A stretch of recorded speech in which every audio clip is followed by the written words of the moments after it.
Sir, எனக்கு தெரிஞ்சு எங்கள் மதத்தினர் நிறைய பேர் உங்கள் மதத்துக்கு மாறி இருக்காங்க சார். எடுத்துக்காட்டி ஏஆர் ரகுமான். அவர் வந்து பிறப்பால் ஒரு இந்து, ஆனால் வந்து முஸ்லீமாக மாறிட்டார். என்னோட கேள்வி என்னென்னா, உங்கள் மதத்தில் மதம் மாறுவதற்கு இடம் இருக்கிறதா இல்லையா சார்? ஏன்னா உங்கள் மதத்தில் யாரும் அப்படி மாறினதில்லை. எங்கள் மதத்திலிருந்து உங்கள் மதத்துக்கு நிறைய பேர் மாறி இருக்கிறார்கள். உங்கள் மதத்திலிருந்து எங்கள் மதத்துக்கு மாறுவதற்கு இடம் இருக்குதான்னு கேட்குறாரு. அதாவது இடம் இருக்குதா என்று சொன்னால், ஒவ்வொரு மனிதனாகட்டும், ஒரு சமுதாயமாகட்டும், ஒரு குடும்பமாகட்டும், ஒரு மதமாகட்டும், அவங்களுடைய விருப்பம் எப்படி இருக்கும்னு கேட்டால், நம்ம மதத்தில் தான் இருக்கணும். இந்து மதம் நினைக்கும் எல்லாருமே இந்த மதத்தை விட்டு போகக்கூடாது, எல்லாரும் போங்கன்னு மதத்தில் எழுதி வைக்க மாட்டாங்க. இந்து மதத்து புஸ்தகத்தை பார்த்தாலும் இந்துவாக தான் இருக்கணும்னு தான் இந்து மதம் விரும்பும். இஸ்லாம் மதம் எதை விரும்பும் என்றால், நீங்கள் முஸ்லீமாக தான் இருக்கணும் என்று தான் இஸ்லாம் மதம் விரும்பும். கிறிஸ்துவ மதம் எதை விரும்பும் என்றால், நீங்கள் கிறிஸ்துவராக தான் இருக்க வேண்டும், அப்படி தான் எல்லா மதமும் விரும்பும். அந்த மாதிரி இஸ்லாம் மதமும் என்ன விரும்பும் என்றால், முஸ்லீம் வந்து நீ முஸ்லீமாகவே இரு, முஸ்லீமாகவே தவிர நீ மரணிக்காதே. குரானில் அப்படி இருக்கிறது.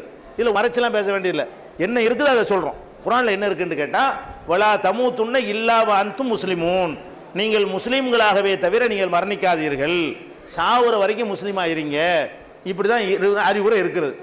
ஆனால் இதெல்லாம் அறிவுரை என்கிற அளவில் தான் இருக்க வேண்டும், ஆர்டர் அளவோடு இருக்கக்கூடாது. இஸ்லாம் அறிவுரை சொல்லிடுது.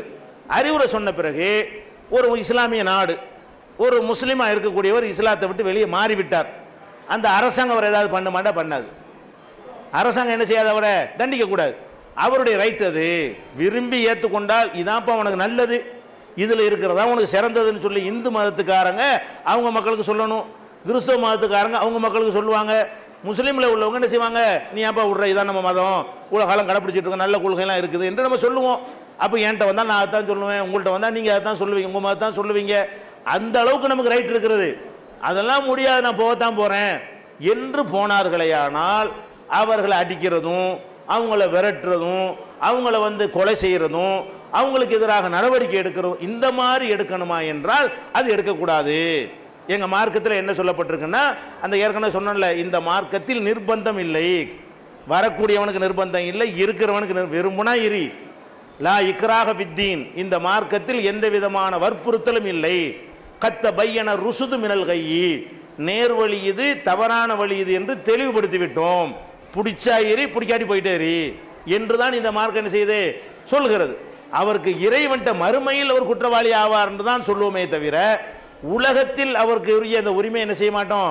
ஒரு இஸ்லாமிய சமூகமோ, இஸ்லாமிய அரசோ, ஒரு இஸ்லாமிய கூட்டமைப்போ, ஒரு கட்சியோ, ஒரு சங்கமோ பறிக்காது. பொறியா போயிட்டு இருக்கு, நாங்கள் என்ன செய்யறது அப்படின்னு விட்டுருவோம். யாரும் போய் இஸ்லாத்தை விட்டு போன ஒருத்தனை பிடிச்சி கட்டி இழுத்து கொண்டாந்து கட்டி வச்சு அடித்ததாக என்ன இல்லை, அது மாதிரிலாம் கிடையாது. அறிவுரை சொன்னதாக இருக்கும், அது எல்லாரும் சொல்லணும்.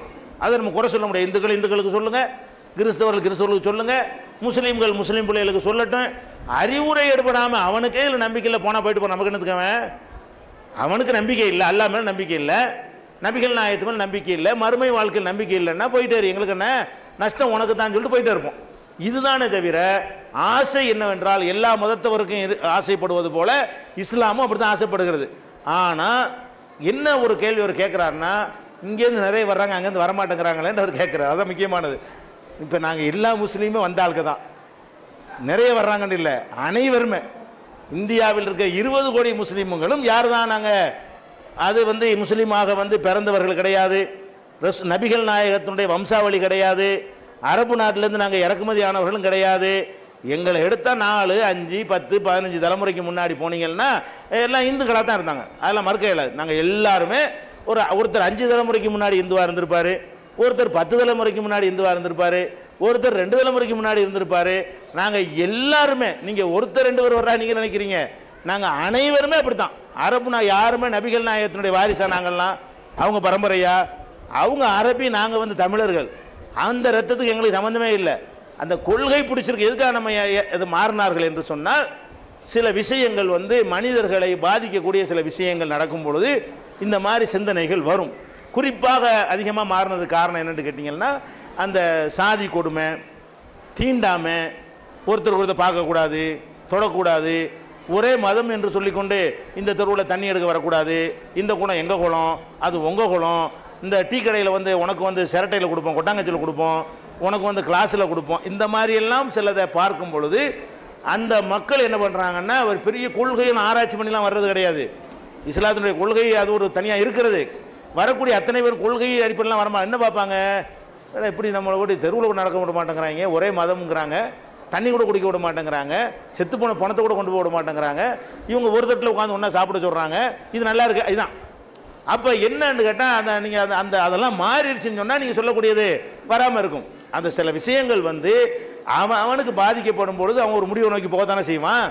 ஒரு மனிதன் பாதிக்கப்பட்டு ஒரு முடிவை நோக்கி போகிறான்னு சொன்னால் அதற்குரிய காரணங்களை அவங்க வந்து கண்டுகொள்ளாமல் இருக்கிறார்கள், களையாமல் இருக்கிற காரணத்தினால் என்ன செய்யுது இது நடக்கிறதே தவிர இது மதத்தினுடைய ஒரு போதனை. நாங்கள் இஸ்லாத்தில் வந்து ஊராக வந்து இஸ்லாத்துக்கு வந்துருக்குன்னு கூப்பிட்டா எல்லோரும் வர்றாங்க.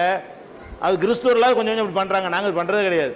முஸ்லீம்கள் யாரும் என்ன செய்யறதில்ல, ஒரு ஊராக போய் எல்லோரும் வாங்க இஸ்லாத்து வாங்க நாங்கள் கூப்பிட செய்கிறோம்.